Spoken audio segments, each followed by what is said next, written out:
오늘 본문을 보면 영적 암흑기와 같은 사사시대의 삼손과 삼손의 부모의 모습을 보면서 사사시대보다 더 깊은 어둠 가운데 살고 있는 저와 여러분의 신앙의 상태를 함께 진단하고 함께 살펴보고자 합니다.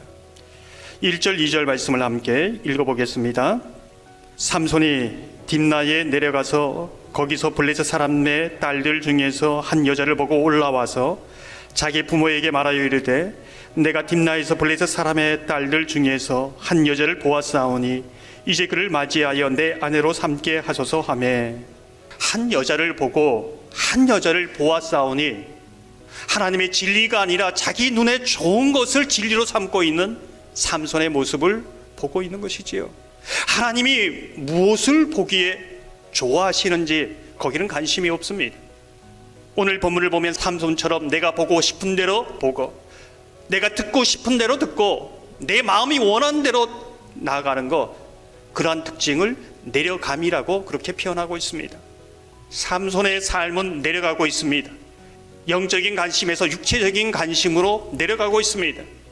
좀 더 우리 신앙생활에 구체적으로 적용해 보면 기도하던 사람이 기도의 자리를 떠납니다. 기도하지만 기도의 열심이 식어집니다. 말씀을 가까이 하던 사람이 말씀의 맛을 잃어버리고 말씀을 가까이 하지만 머물러 깊이 묵상하는 시간이 짧아집니다. 주일 성수가 격주가 되고 한 달에 한 번으로 밀려납니다. 현장 예배보다 온라인 예배가 점점 더 익숙해지기도 하지요. 그러면서 내 마음에 하늘로부터 오는 기쁨, 평화, 사랑, 용서, 이런 단어는 낯선 단어가 되어버렸습니다. 오히려 시기, 분노, 상처, 비난, 이런 단어가 자꾸 올라오는 것이지요. 이것이 내려가는 사람의 특징입니다. 오늘 본문 안에서 삼손의 부모는 어떤 사람이었는가? 삼손의 부모의 영적 상태를 보여주고 있는 구절이 함께 딥나에 내려가, 이제 이 부분이지요. 삼손만 내려간 것이 아니라 부모도 내려가고 있습니다. 여러분, 무엇이 문제라고 생각하십니까? 분명히 경건히 살아가는 외적 모습이 있습니다.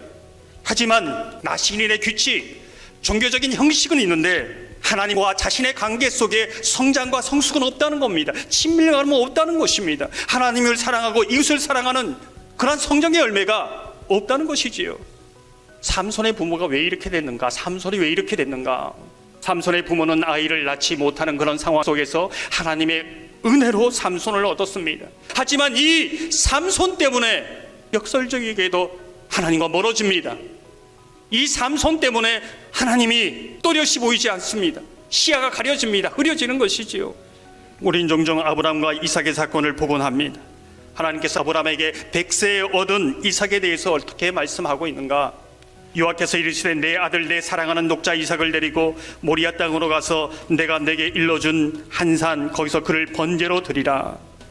내 아들, 내 사랑하는 녹자 이삭, 하나님이 사랑하는, 하나님이 주신 그런 이삭이 아니라 내가 사랑하는, 절대 빼앗길 수 없는 나의 전부인 이삭이라 고백입니다.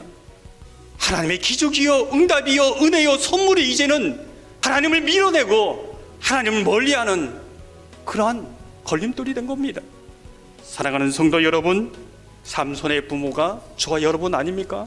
하나님께 주신 응답, 은혜, 복, 그것이 우상이 되지 않고 온전히 하나님의 것으로 드려지고 하나님의 역사를 이루는 통로가 되시기를 주님의 이름으로 축원합니다. 여호와의 영은 삼손이 죄를 짓는 그 상황 속에서도 떠나지 않습니다. 그를 포기하지 않습니다. 그의 하나님의 사랑은 변하지 않습니다. 심지어는 그 죄를 짓는 상황 속에서도 하나님의 구원의 계획을 이루어 가십니다. 비록 죄를 짓는 여러분의 삶, 삼손과 같은 여러분의 삶 속에서도 함께 하십니다. 포기하지 않습니다. 사랑이 변함이 없으십니다. 그렇다면 우리가 어떻게 살 것인가? 이것을 도전하고 있는 것입니다. 사랑하는 성도 여러분, 45년을 지나 50년을 바라보고 있습니다.